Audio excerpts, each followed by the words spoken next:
Where's the love? Where's the love? It's right here in the heart of the city. I'm Silas Grant, and I got my guy with me, Mr. Tony Lewis Jr. Yes, sir. What's up? What's up? I'm here, man. Yeah. Trying to beat this heat, man. Yeah. We got somebody special with us. She's not a guest, but she's definitely special. Facts. I was thinking about how to describe her. Educator, homemaker, businesswoman, overall inspirational person. But the key word is really liberator. That's what I would call her. So we've been joined by Angel Gregorio, the queen herself. It's no question.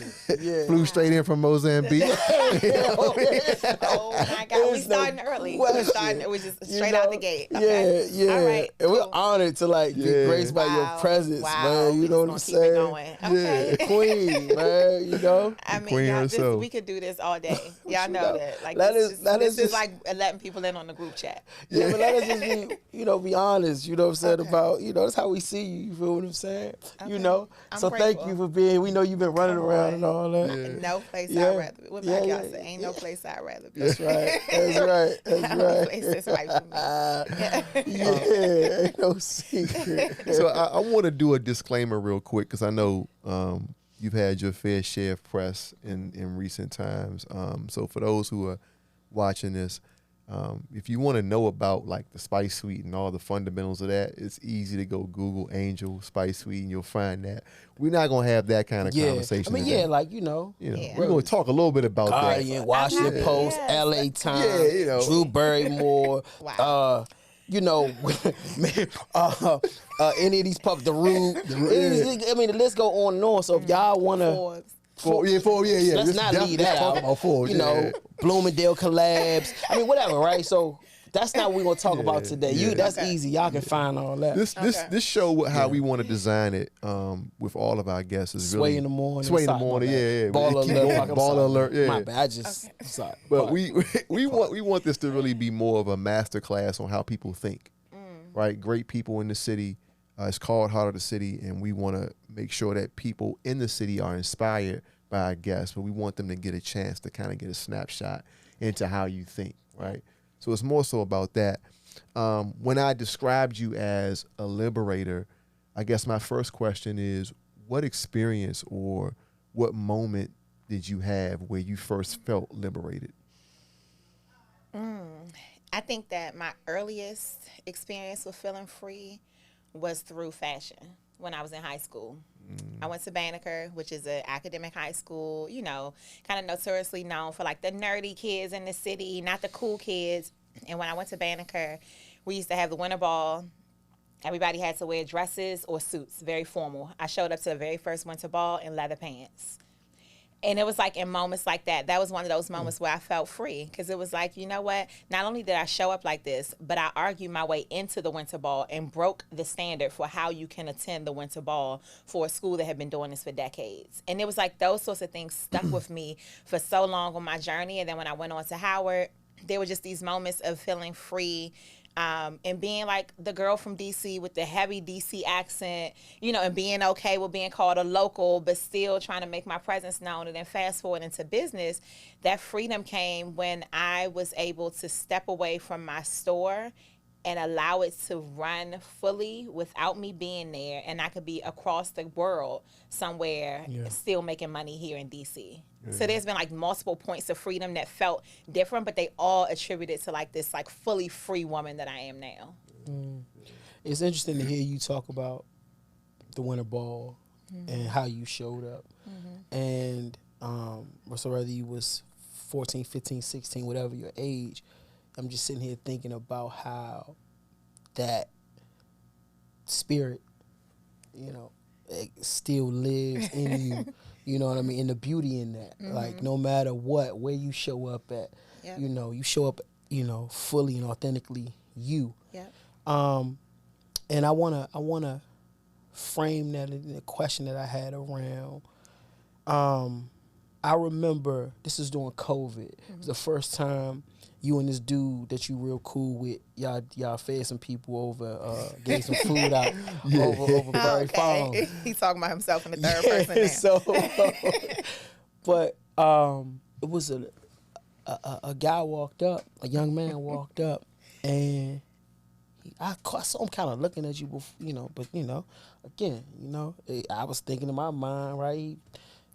Any news he seen, seen the newspaper. She just was in the paper, close to this date, not being funny. Anyway, and the young man was like, Miss Angel, right? Mm-hmm. And first of all, you immediately, saw, you looked at him, and then y'all, you said whatever his name was, and y'all reminisced. But I'm big on how people, not what they say about you, but just like how you can tell how you make them feel, right? And in them times where you met him, can you talk a little bit about like the work you were doing when you met him, but also how did you show up in that space, right? In a male-dominated space, and mainly, dealing with young men. But how did you bring the spirit that you brought to the winter ball in that space? And kind of, I think you changed it a bit. So can you talk to that? So this young man, I taught when I was a teacher at Oak Hill. I was a math and science teacher there. And I taught a very unique unit most of my time that I was there. So the young people at Oak Hill are, it's a youth jail for young people who were locked up in D.C., but it's housed in Maryland. And most of the kids who were there would do what they call programming, meaning you're there for at least 6 months. If you made it through each step 30 days at a time, you can get out in 6 months. Most of them stayed longer because they never fully programmed as they were supposed to. Yeah. But the unit that I taught were the young people who were either about to go to court and go home, or they were most likely about to go on and do adult time. So they were transitioning. It was the transition unit, 7A, 7B was my unit. And so it was really difficult with my boys because some of them could be with me. I mean, you know how long it takes to go to court. Like, they could be with you for months before they go to court, or days. But here I am trying to convince them that they should learn. Yeah. Like, I know you might be going on to do 15 years in the federal prison, but you should actually learn this math I'm trying to teach you, right? And it was a really hard thing. And so everything was about relationship. Sure. I had to gain a relationship with them. I had to learn how to immediately broker a relationship with them. And for me, it was easy because I saw so much of my brothers in them, right? Like, at that time, my brothers hadn't been sentenced yet, but both my brothers were in prison. We're looking at extensive time in prison at that time. And so I always just wanted to show up in these spaces as the person that I wish they would have encountered that could have possibly changed their trajectory. Yeah. And so that is how I showed up. So I always saw myself as, like, as professionally as possible, big sister. Right? Like, I was never unprofessional with them, but I loved on them like a big sister would love on them. And so I think when they see me now, they see me and respect me as, like, their older sister who always looked out and wanted the best for them. But they also know that I was, like, very stern and held them accountable. And held them super accountable as a teacher. And I think that the part of me that is free and loves and enjoys freedom and the freedom of expression, and that young girl who was, bucking the system at the winter ball showed up in Oak Hill as a person who also could extend grace for people who want to buck systems and break rules, right? Like, I saw them, I saw it as an extension of that. So I was like, I'm no different than you. People always ask, definitely like, not. How are you? No, I'm not. Definitely, like, I'm a rule breaker. Immediately. Rule breaker, systems changer, abolitionist, like all the things. And I showed up in that way for those boys. And I think they needed that, right? Like, because I could see them as human. I could see past their mistake. And people would say, like, well, what were they in there for? I don't know. I don't care. Yeah. Right? Like, that has nothing to do with me. Like, they needed some grace and humanity and someone to love them and show compassion and teach them and do all the other things that you would do, as an educator. They didn't need me to judge them based on what they were there for. And as a person who's broken rules before, like, I don't want to be judged on my worst mistake. Sure.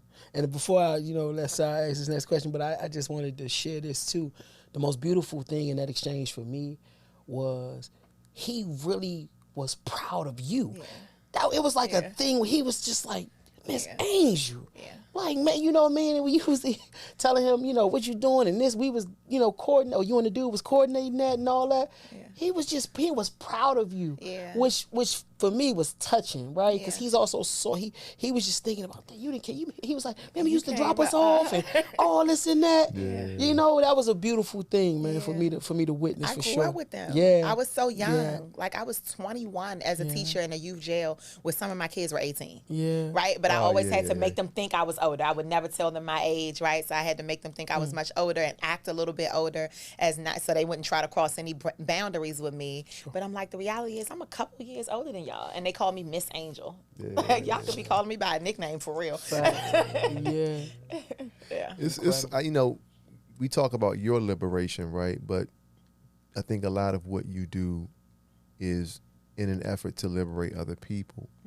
But in those situations, right, like the young man you referred to, Tony, in some instances, they get sort of satisfaction or they become elated by your liberation. But talk about the struggles of trying to convince other people that they can be free too.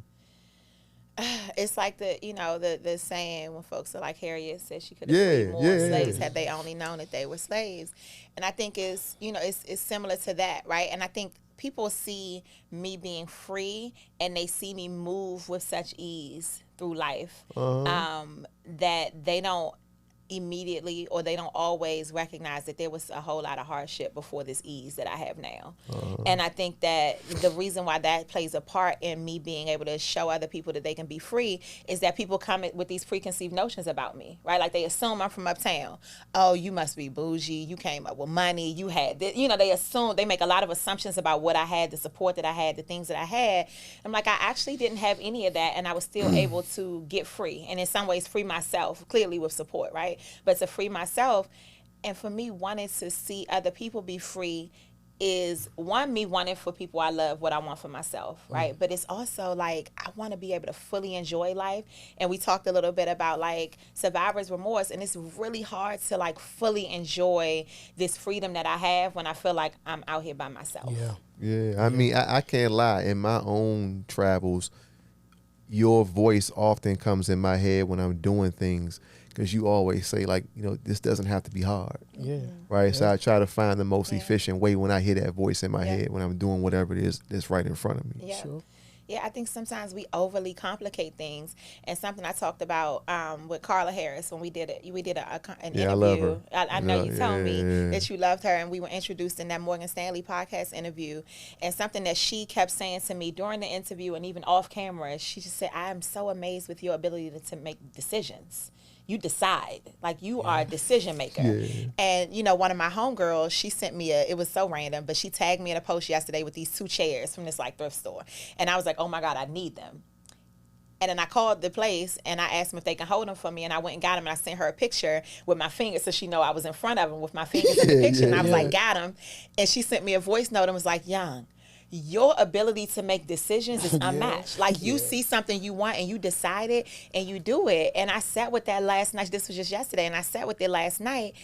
And I was like, I guess that is something that I should be proud of about myself, that I make decisions and I act on things quickly, and it keeps me in a space of ease. I think sometimes things are different. And back to the question, right? Sometimes things are difficult because we sit in it too long. Like we know what we need to do, so we belabor the hard things. So now it feels like a struggle. It really wouldn't have felt like a struggle if it only lasted a few minutes or a day. But because we let it last all week, all year, all season, now it feels like a struggle. I'm going to jump in real quick because I'm going to tell you what I think it is. Your form of communication, just talking, typing, I think plays a factor in that.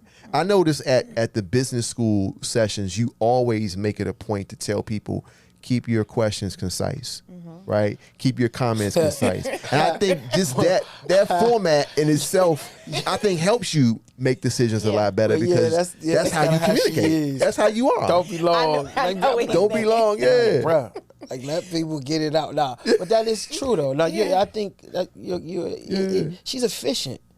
But just how you, and the reason why I wanted to really emphasize that is because again, this whole concept of this show is really about masterclass on how people think, and so many people admire you, right? But then when they get sort of like in front of you, they kind of taken aback by how direct, by how short you are to get right to what we got going on.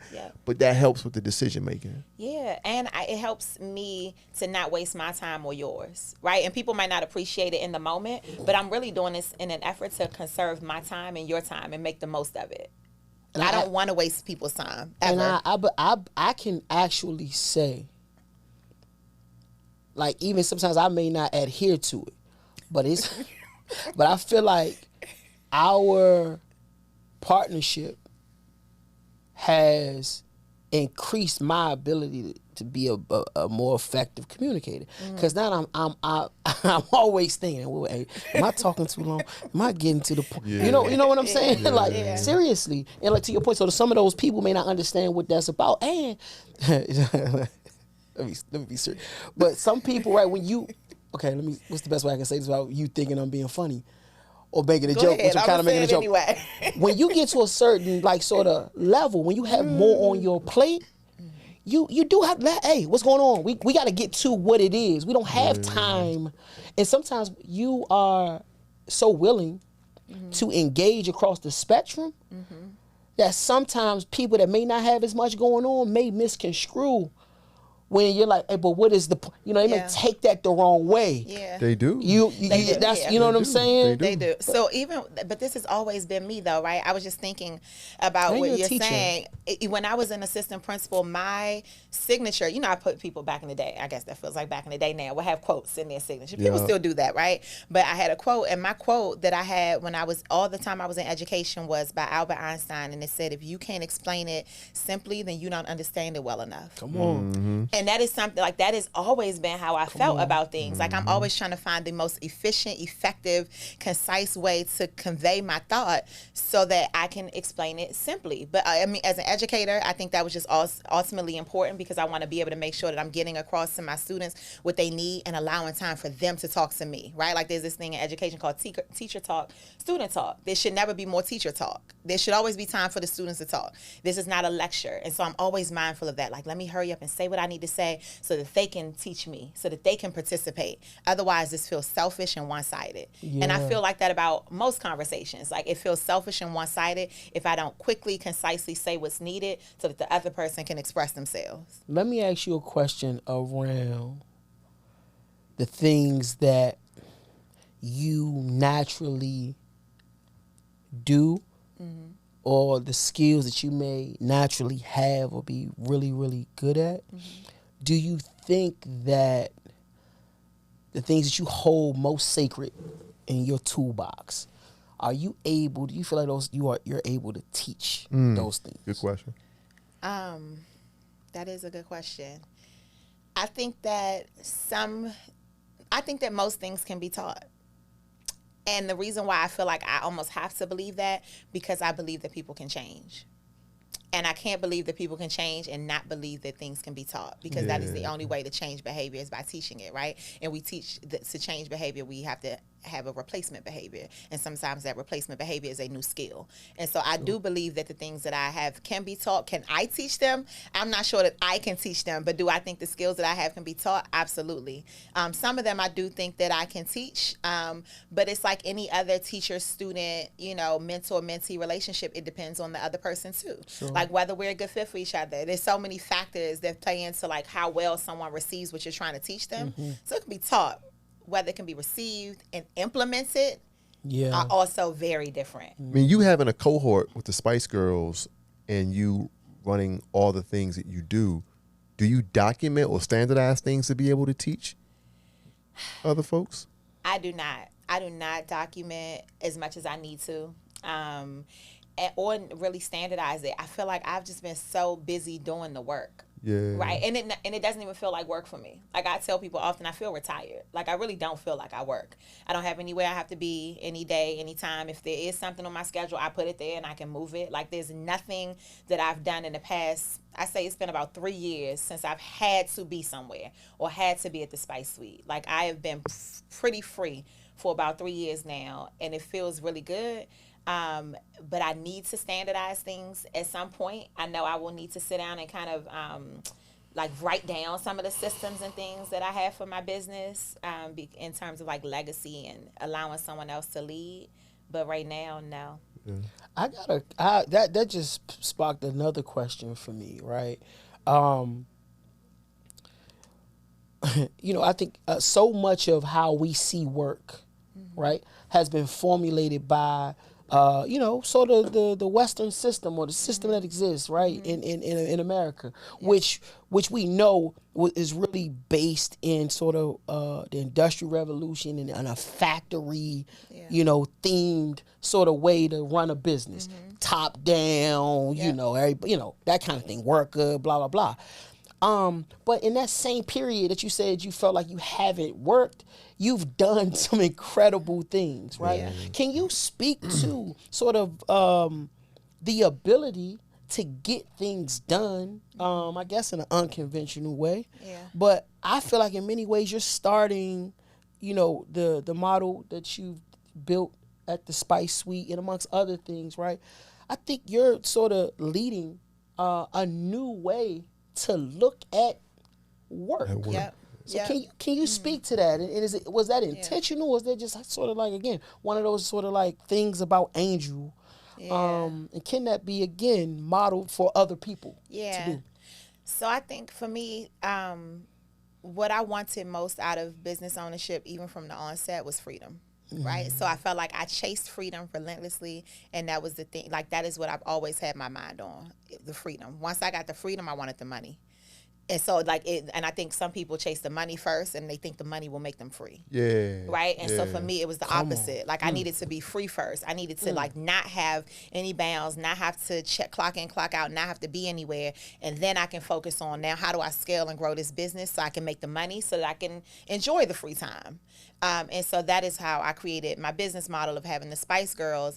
And so some of what I've been able to create, I do feel like can be replicated. I hope it can be replicated. I speak about my business model often because I want other Black people in particular to replicate my business model, because I think that what I've done, not what I think, what I know is that what I've done is kept community at the center of my business, right? Everything I've done, from the pop-up shops to the Spice Girls to community business school to farmers market, like the things that I think will become a part of the legacy of the Spice Suite and Black and Forth are with community at the center of them.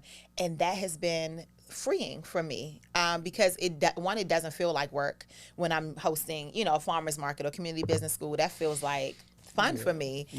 So I think that's a part of this, like, reimagining what work feels like. And people always say, like, what's the thing you would do if you didn't get, have to get paid for it?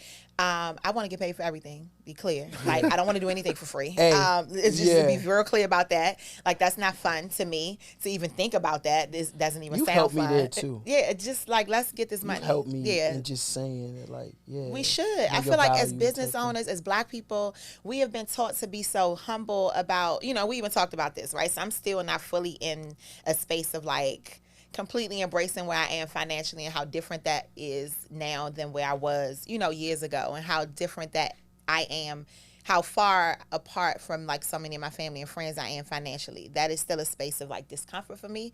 But I am very comfortable with saying that, like, the money matters. Yeah. And as a business owner, a small business owner, I think people want you to tell this, like, story of passion and, like, I do this because I really want people to, like, cook at home and enjoy, spices and understand travel. I want all of that, but I also like Chanel and Gucci and all the things, right? Like, some would be unapologetic about that, and I think that helps me to stay focused on my freedom. Sure. Yeah, when I did the branding class at Black and Forth, I noticed it during the presentation. I think I might even said it. People, especially Black women, when they come to Black and Forth for the Spice Suite, if there's an event, if there's not an event, they show up and they put on the best of what they have in their closet. Like they dress to the nines. You never tell them to do that, right? And I think what I noticed from it is that people love your energy. They draft off of it. But I want you to talk about if that's ever overwhelming.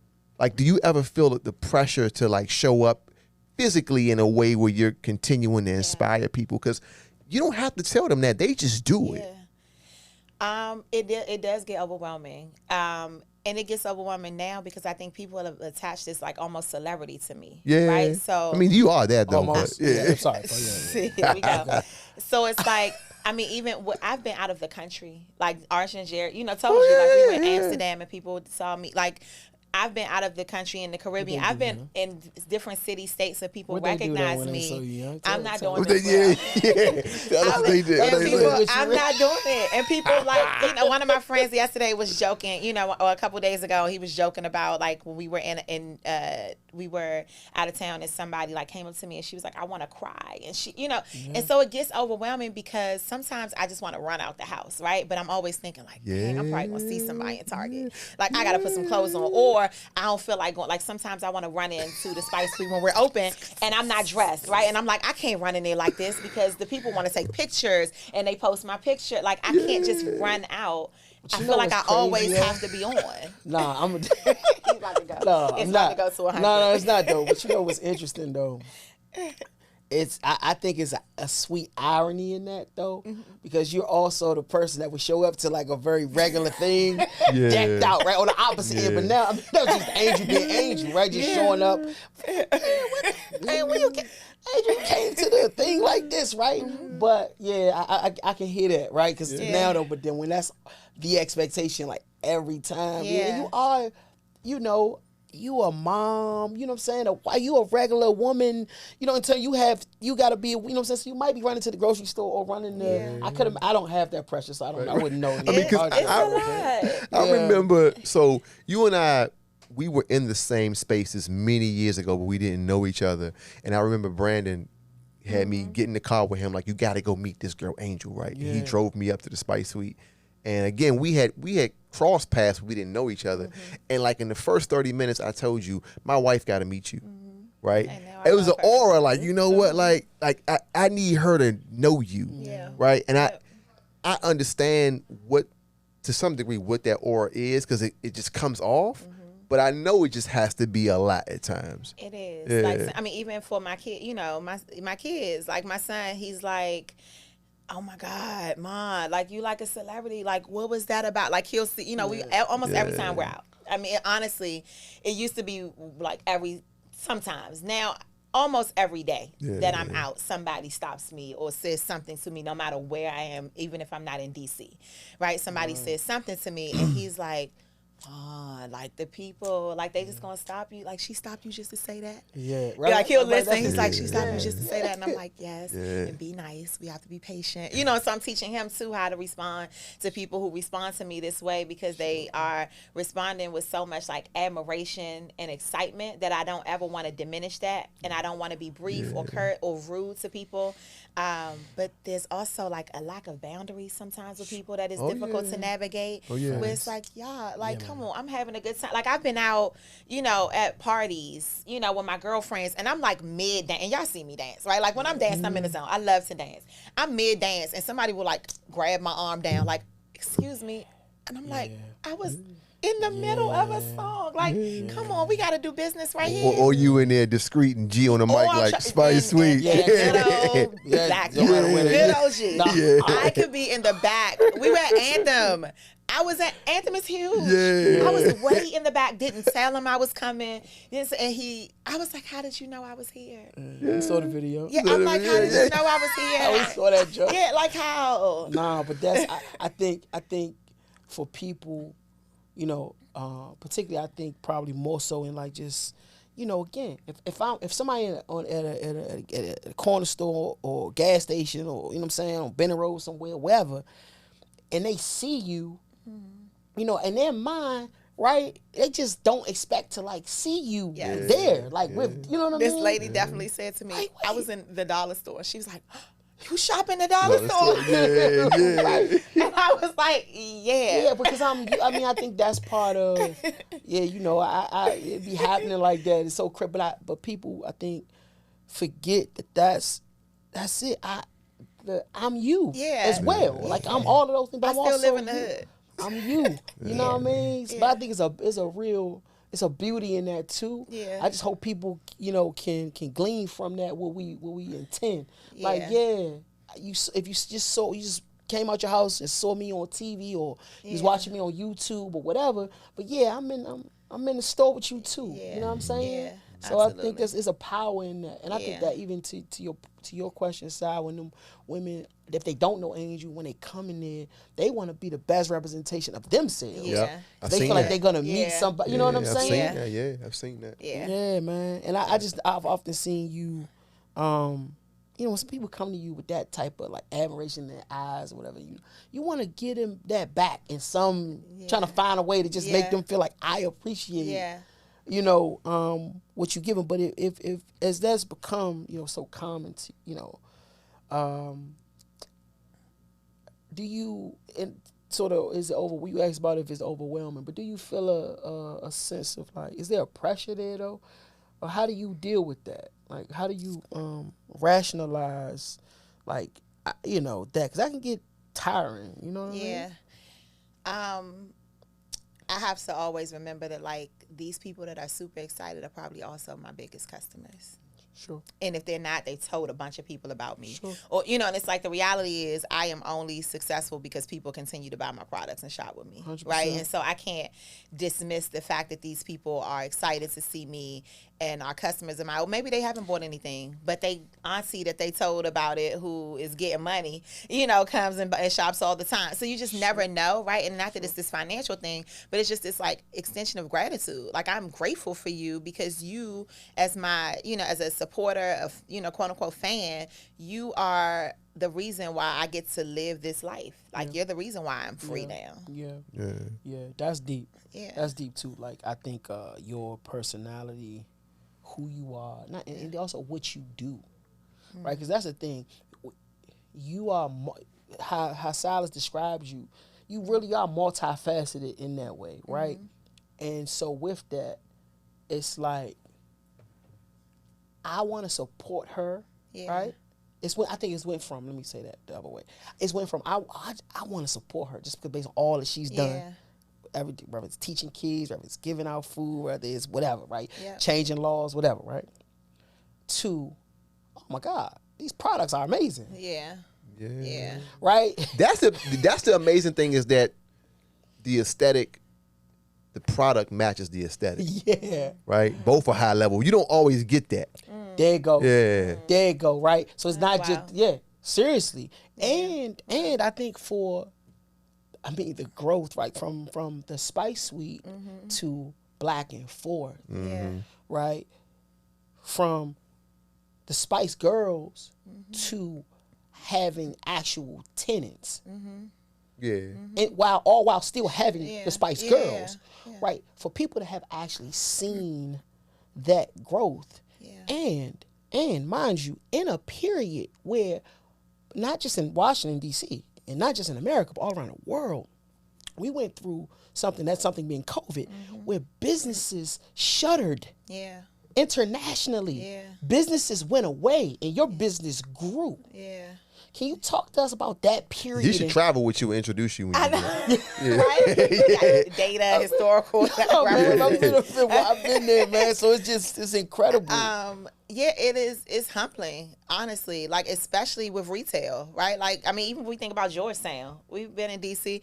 There's nothing worth going to in Georgetown anymore. Right. Like, not even the major retailers like Gap and Zara, Adidas. Like, we talking about international brands have closed Adidas down. like a carpet store now. Right. Exactly. Like, when things like that leave somewhere as iconic as Georgetown, and it's like the audacity of me to be building a bigger, more expensive, you know, storefront in DC is wild and bold. But I also feel you know, this slight arrogance because we're the only spice shop left, right? So it's almost like I can go a little bit bigger, I can go a little bit harder because we're the only one. And we are the only, if I'm not mistaken, from conversations I've had with DCLP now, we are the only business in DC that is the only type of business that exists. Meaning, like, there is no other business where it's like there's only one.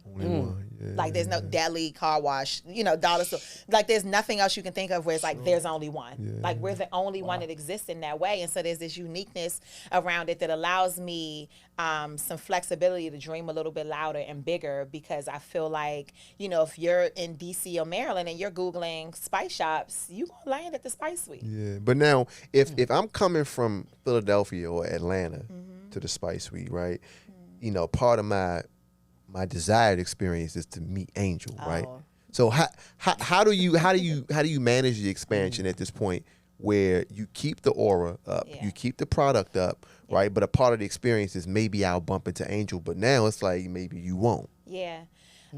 You definitely won't. Right. And I think that's when the product part comes into play, right? So it's like while folks come in, and the Spice Girls tell me all the time that folks come in and they're so disappointed because they wanted to meet me. I happened to be in there yesterday because I ended up having meetings and things and just like sat in the Spice Suite much longer than I planned on. And this older lady came in yesterday. I mean, it could have been my grandma. And I think she said she came from North Carolina and she had her sisters with her. And she said, you are on my bucket list. Meeting you was on my bucket list. That's crazy. I knew you was gonna go somewhere like that. And I was like, this lady is like, this is not the demographic I think about, right? When I think about who's supporting me and who gets excited to see me, it's not a 65, almost 70-year-old black woman and from North Carolina. Like that's definitely not who I think about. And I just I hugged her. Like I just hugged her, and we just hugged for a minute. Incredible. And I was like, thank you so much. Dang. And she was like, it made me so happy that I was there yesterday. And she said, this was on my bucket list, coming, but meeting you. Yeah. And she just got so excited. She literally checked out maybe 4 times. She bought stuff, and then she said, I'm going to look around again. Yeah. And then she bought something else, and she came over to me, and I put my phone down. I said, let me walk around with her. And I don't normally do that. Like, I let people roam freely because I don't like to feel salesy and pushy. And I, literally walked around and kind of held her. And I was like, all right, let's look. Let's see. And we had a conversation. Man. And her sister pulled me aside before she left, and she said, you made my sister's dad. You made her life. You don't have no idea how much this lady admires you. And then she started telling me, she said, it's our cousin or niece or something in California told us about you, 5, 6 years ago. And she made her way. She said she wanted to come to your shop to support you and spend up all her little money in your shop. Yeah, and she said, I bought yours. And what really touched me is she said, I bought the fork. She said, I bought your forks and your spoons and knives. I said, yeah, so I put them at the counter for you. She said, I bought these to give to my great niece. This is going to be a legacy, an heirloom set for my family. I said, now you're trying to make me cry. Yeah. I was like, what? She said, this is going to stay in my family. You definitely got some top of the line products. Valerie be having it. We got a little salt joint now, a little mechanical joint. We no secret. We decked out. It's like that's it though, right? Like the quality of the product has to match so that when people don't, and I guess I kind of got around the question, but it's like when people don't see me, they aren't as disappointed because they got so much great stuff. Yeah, man. Right? It would be different if like seeing me was the thing. Right? Like it's the thing that makes people excited, but it's like they don't see me, but then when they turn around and it's like, oh my God, there's cast iron skillets and bowls and forks and knives and honey and syrup and vanilla. It's like, then it's like, okay, now I got so excited about the shopping experience that I'm mad I didn't get to see you, but I got so much stuff to take home with me. It's like taking home souvenirs, right? It's almost like a souvenir. Yeah, they take pictures. It's pretty. That's what the lady said yesterday. Ain't even talking. Just keep looking around. She said, "Did you design this?" Yeah, it's a trip. Yeah, and that's what I was saying. Like that, right? Yeah. That to me, that nuance about even if, right, you feel let down that you ain't see Angel at the desk when you came in, at the counter when you came in, but dang, I really had a good time. And then not only that, right. You're going to meet the Spice Girls and these smart, interesting, beautiful sisters, and they got different products. Yeah. And you know what I mean? It's just no telling what, it's an experience that you've curated, right, for your customers. Yeah. And understanding that, you present the best, right, for the customers and being, again, man, like, that's a recipe, I guess pun intended, that, that's special. Yeah. You know what I'm saying? But I think it all goes back, though, to, again, who you are. Mm-hmm. And, we came off one of our annual holidays, well, that's close to the 4th of July, which is a holiday, which is your cookout, right? Rock Nation East. Yeah, Rock Nation East. Rock Nation Brunch East. They rivals, really? Whatever. Not seriously. Yeah. And I mean, really, my question is, right, like the range of the invited guests, of the guest list, right, I think may rival you know, any major, you know what I'm saying, other major event, right? How does it feel to have, and these are your friends, right? These aren't strangers. You're talking about your friends. Yeah. How does it feel to have such a range of relationships? But more importantly, to this interview, like, how does that range help? How has that range of friends and relationships helped you in business? Man, it feels amazing, right? And it's like I don't think about it often until the cookout comes, right? It's been almost 10 years that I've been doing this cookout every year for my birthday, and it's in my yard. And now it's to the point where people would ask, like, "Are you going to keep it at your house?" And I'm like, "Always." Like, this is family. These are my friends. It's always going to be at my house. If we gotta stand together, we can barely move. It's gonna be at my house. And when I start thinking about the cookout, and you guys know I post on my personal page, I like start posting the rules about the cookout, and I always tell people, like, I have straight friends, gay friends, dope boys, politicians, like everything, the gamut of people are at the cookout. There's a full range of people there, and that is just reflective of my entire journey, right? Like, I still pull up on First and Kennedy after I get my nails done and talk to my homies and my family from First and Kennedy, but I could be leaving First and Kennedy and going to an interview with Baller Alert, or you know, and here, like, it's just, I have I still love people. Like, I love my people who love me, and me growing has not changed my relationships with them. I still show up for them the same. You know, my girlfriends, when I closed on Block and Fourth, I wasn't gonna do anything that night, and my girlfriends had planned this like surprise thing for me, a dinner, and they stood up at the dinner and started saying things about me, and they know I don't like stuff like that, but they all started saying things about me, and several of them kept standing up, and what they kept saying was, we would never think that you have so much going on because you're always available. Like, you're always available to us. Like, you will pull up. If something goes wrong, you're going to Uber something to the house. Or you're going, you know, like, you're going to make sure that your presence is seen and felt. And it's like, but then we can look on Instagram and see that, like, you were on a flight or you were in an interview, or, you know, but you always seem to be present.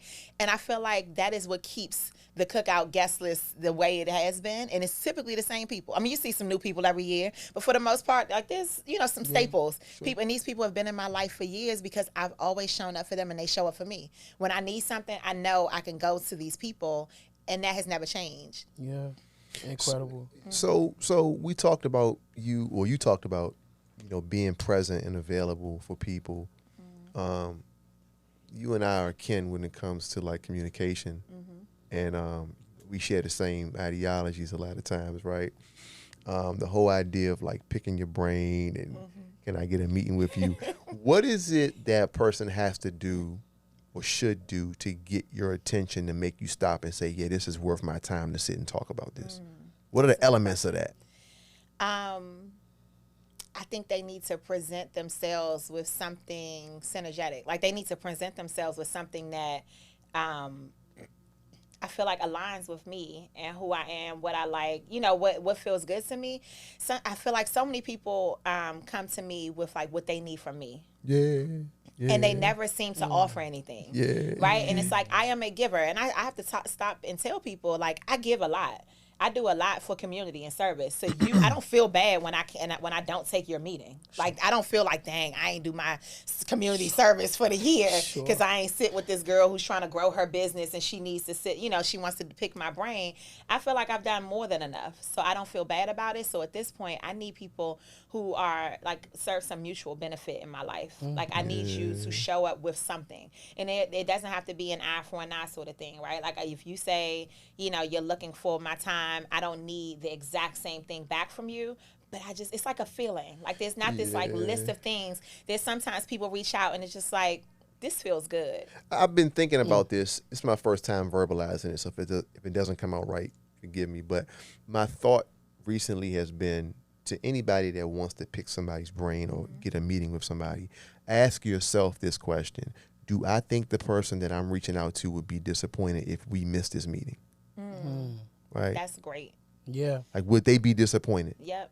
If they aren't totally disappointed that we couldn't make the meeting work, then maybe I shouldn't invite them to meet with me. Because that also puts the burden on you to ask yourself, what am I offering them Yeah. that they would have missed out on? Yeah. Like, if she would have come, she would have known that I could do this or offer this or support in Right. that. Right. But if you didn't have anything to offer, because it really comes down to that, then there is no disappointment from me. Yeah, you know what I'm tired of?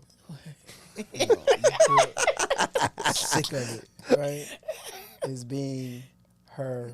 That's why I'm able to, you know, I'm her publicist. I don't know. Oh yeah. Her assistant. Oh her yeah, go-between, yeah. which I'm fine with. All of my friends, though, I swear, all of my friends say this. But people come to me Somebody's like, trying to "Nah, get yeah, to me through like, what?" them. But- All of my Yeah, I've friends. had a couple of inquiries like All about. of my Yeah, I have. friends. Yeah. Like what? But my thing to like what you guys are discussing though, honestly though, is like, you know, depending on who it is, some people I don't even, you know. Yeah. But for some people, like, what do you want to talk to her about? Yeah. Yeah. So if you can't be clear with me, Right. it's no way I'm relaying that. Can we I mean? just set a standard from here on out? This is, I think, a big enough platform to say this, right? Yeah. If you're reaching out to somebody, tell them why you want to meet with That's them. it. Just And send let it everything be- up front and let me make a decision. I say that on all it. the time because if I have to send a bunch of follow-up questions, now you require me to do work. If I got to say, what do you want to meet about? What's going on? What's your business? How far along are you already? What steps have you taken?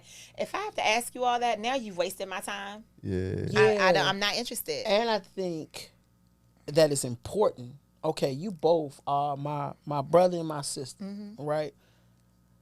But it does not prevent me from seeing you in your fullness. Yeah. Right? You always talk Yeah. about that. Yeah, Yeah. it's important. It's no, so people, yes, you know, everybody know you my sister, but like, don't come to me and just be like, yeah, I'm trying, I need to holler. Ain't what? Yeah. Like what? So if it was somebody that you didn't know, you Yeah. didn't know, you know what I'm saying? What you mean you just trying to holler at? Like, bro, Yeah. like, it's not that, oh sister, it's not that simple. Yeah. Like, no, she's not she's a human being, but at the same time, she's incredibly busy, and what you could be proposing could be incredibly interesting to her. Yeah. But we need to know what, and Yeah. you know, I know that probably happens to y'all sometimes as it relates to people saying, I'm trying to get up on time, but like, Absolutely. Oh, yeah. For Right, sure. exactly. We were getting there. Yeah. Yeah. but Go like, ahead, no, finish. it's not. I don't even know why. I just shouldn't have opened that door. But yeah, like people gotta understand that, like, and not to mention, which I feel like sometimes, like, I also, to what we talked about earlier in the interview, I know how, like, you know, you're like I need to know what, you know what I'm saying? Yeah. So I'm trying to get on top of that first. Yeah. Right? So I can relay the message and not get chewed out and Yeah. be able to say, hey, this person wants to meet you with you concerning this Yeah. and that. Yeah. And then you can make a better decision on if that's something that works for you or not. But I like, think you know. the part about like folks wanting to be connected through other people is there are ways to contact all of us, right? Like you could slide in somebody's DM. So when you're asking my friend, you're almost asking for a text. Like that's way more personal. Because what you want is a like direct line to Yep. me. Yep. You don't want to go Yep. through the more formal channels. You want a direct line to me, and that is so intrusive and personal, Sure. right? Like I don't give anybody's phone number out without asking first. Yeah. Like I'm never Yeah, just I wouldn't doing do a it. cold call and I'm gonna text Sure. introduce you to somebody. Sure. So it's just weird that people don't find that to be as intrusive as it is. Cause I'd be like, for real, I'd be like, really, like, would you ask Beyonce, somebody you knew Beyonce to like, hey, put me with Beyonce? You wouldn't even do that. You already understand that's not the way to do it, Yeah. right? Yeah. So treat Angel that's like Beyonce. You are Beyonce. Nah, Yeah. for real though, like It's don't weird. do that. Like Yeah. let's be, you know what I'm saying? Yeah. Come on Agreed. now. But anyway, I also tell them too, run them through your people. So you have people, so that's fine. You know what I mean? That's important. I'm about to get people. One day I'm gonna Get some people. Yeah, get some people. So we gotta get some people. Gotta get some people. Nah, but I think it's important for us to get people though. Yeah, because people don't respect. Nah, Get some people. I get Yeah, people. get some people.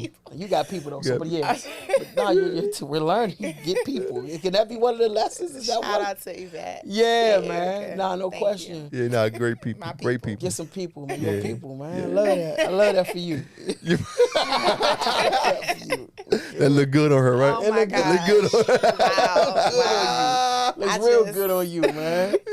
I can't. So you know, we talked about. I think that the theme has been liberation, being free. Yeah. And Tony alluded to it a little earlier. You know, you've had an impact on policy too. You've gone out on a limb, so to speak, to really advocate for other people who can't always speak for themselves. And I've always heard this quote that if you're in business, you should also be in politics. If you're in politics, you should also be in business. Yep. Talk a bit about like your journey into that space too, as an advocate, a lobbyist, so to speak, right? Lobbying for certain things to happen.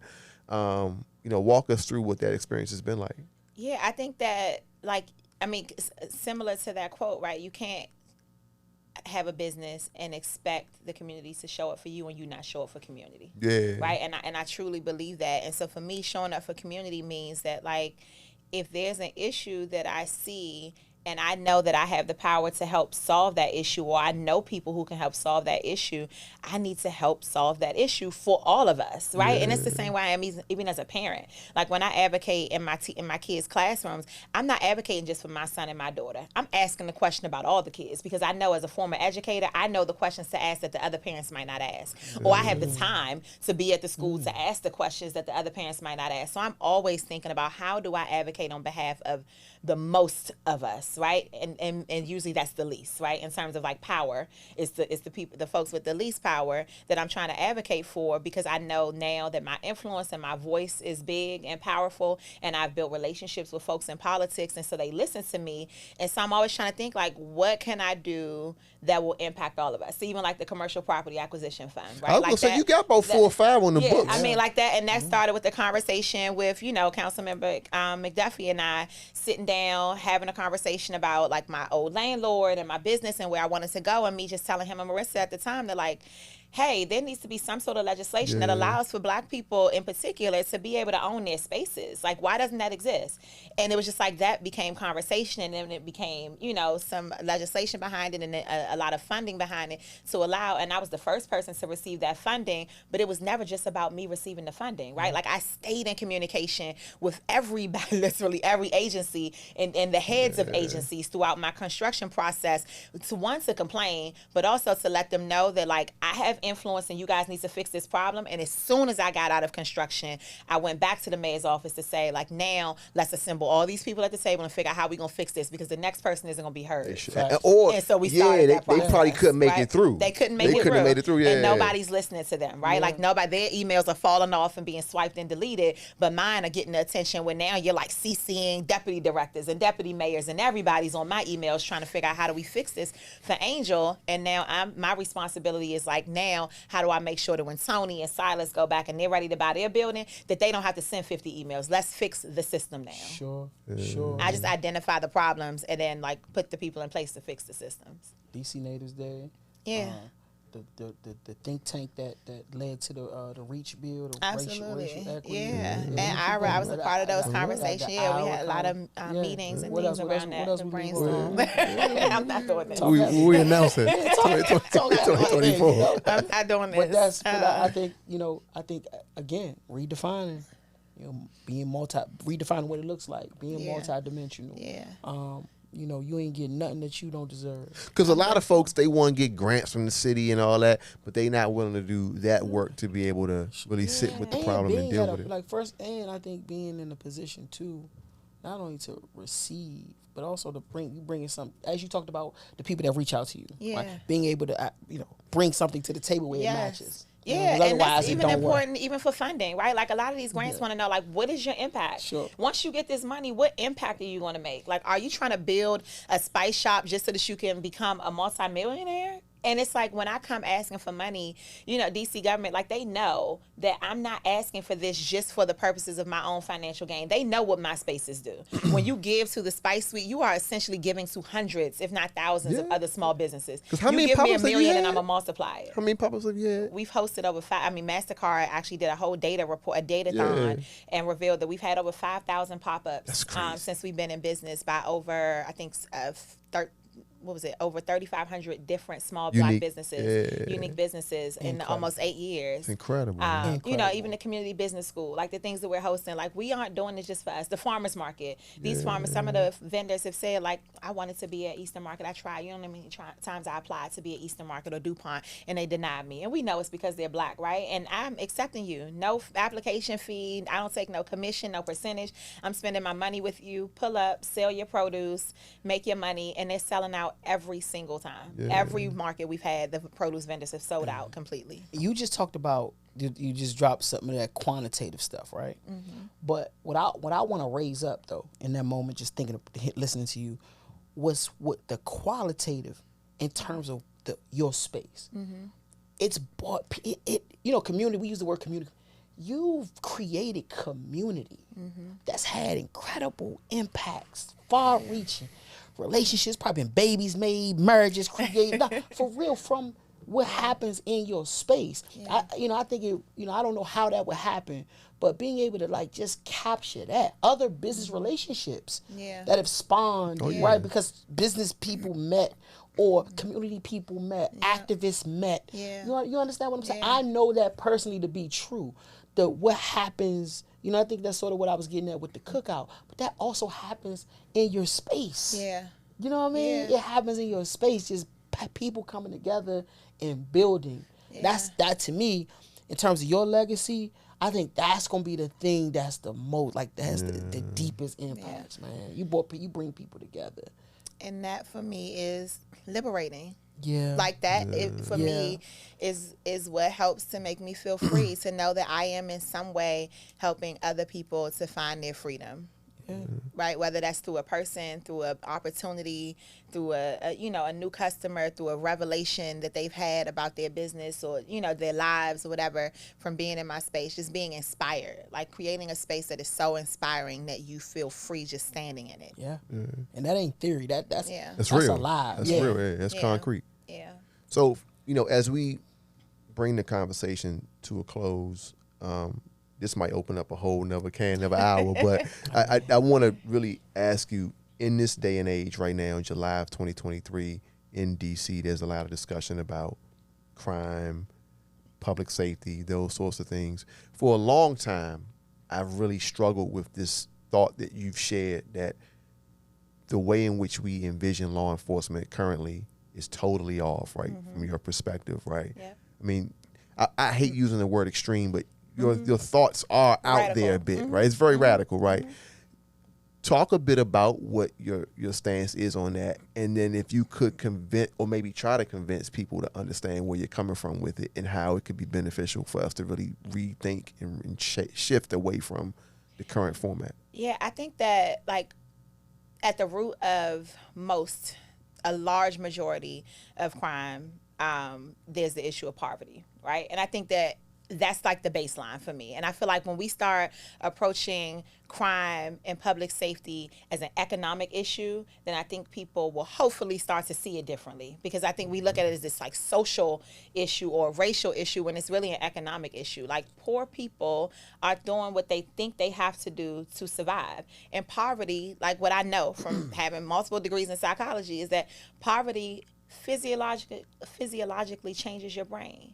Right? It changes the way you think. It changes your ability to think critically. It changes how you are able to prioritize your basic needs, right? And safety being at the very top of that list. And so you trying to look out for yourself and your own personal safety becomes paramount to anything else. And you can't really fully see anybody else. And for me, I feel a deep level of like sympathy, empathy, understanding and sadness for people who go out in the world and the only thing they can do is try to stay safe. Yeah. Right? Like, that is literally all they're doing every day, is trying to stay safe and eat. And so I have no desire to see people locked in cages. Like, I have no desire to see people in prison. I don't think that it is a system that has served Black people well. We know that we are disproportionately, incarcerated and impacted by the justice system. I think that's clear to everybody. But I just feel like until the prison system will never be fair to us, so we need to just let it go. Yeah. Like, it's trying to bring about equity in the justice system, like, that's never going to happen. So in my mind, it's like, if we can't make it equitable, not equal, if we can't make it equitable, then let's just dismantle it altogether and figure out as a community how we deal with it. And I know that is very radical, and that is not something that can happen today, right? Like, we couldn't shut all the prisons down today, but I feel like I wish in my dream world, what Nas and Lauryn Hill said, I open every cell in Attica, send them to Africa. Yeah. Like, let them all go. Yeah. Because the system, they were unjustly put there. When we think about like it's just like, even when I think about just basic policing, these are regular people, and they are given a job with so much power. These are people who lie, cheat, steal in their regular lives, but they have the power to put handcuffs on you and change the trajectory of your entire life.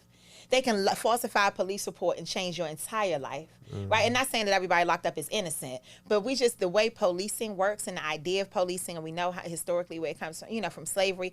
I just can't be as free and revolutionary in my thinking as I am and I would like to be, and still believe in a system that is so rigid, unjust, unfair, and archaic.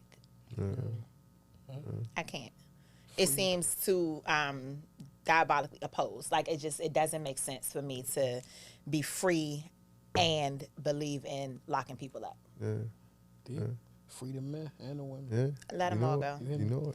Let them all go. Well, we've had the great liberator with us today for a few minutes, right? Thank you so much for being with us. Absolutely. We could have done this forever, ever. Yeah. I know. I love y'all so much. We love you as well. This is one of the best conversations I've had. Well, I'm glad to hear that. No, Yeah, I'm glad to hear that. We know you had a lot. You know what I'm saying? I mean, it was just, I felt like we had a conversation, right? Like it didn't feel like an interview. Like we talked about so many things. And you guys, I also appreciate that you guys talked to me as if you didn't know me. Like some of the, like I appreciate that because I know we talk all the time. We talk every day. Right. And so for you guys to be able to handle me in an interview in a way that like you don't know me and ask such good, deep, thoughtful questions that you've never asked me before felt good. Yeah, it felt good. Like this was a good conversation. Thank you for that. Yeah. No, I appreciated this conversation. Go visit Black and Forth. Back and forth, yeah. So the Spice Suite, all of the other amazing. And real businesses quick, man, I'm gonna say this on this platform too, man. Fellas, the business school. I've been over there a couple of times. It'd be like all women. Yeah. Get in there. Yeah. I went to the one the other day. I went to the one the other day. It was like me and like two other guys. Yeah. And it's like open to 50, everybody. 60 women. Y'all missing. Yeah. Y'all missing the knowledge, man. Y'all missing the knowledge, man. What they giving, and that's another thing. It's Angels leading it, but it ain't just for women. No, we gotta never. stop doing that Yeah, too. we gotta And stop vice doing versa, that. right? Yeah. Man. Yeah. I say Black business owners. I never say just women. Sure, as Black long as you're business Black owners. and own a business or want to own a I business. seen some you're non-blacks when I was in there the other day too. Yeah. Everybody, They snuck in. No, they coming in. They've been there. I know we ended, but you there. Yeah. No, you there. You've transcended, a lot of the initial sort of demographics. Man. Yes. Nah, for real. Yeah. Oh, and shout out to we missed it. We didn't shout out Shanklin Hall. Yes. Right. Yes. Tell them Yes. quick before we go pull up on Shanklin Yes, Hall. my That's it, friends Maya, opened what's a up? social club, a lounge in Adams Morgan called Shanklin Hall, and it's beautifully designed.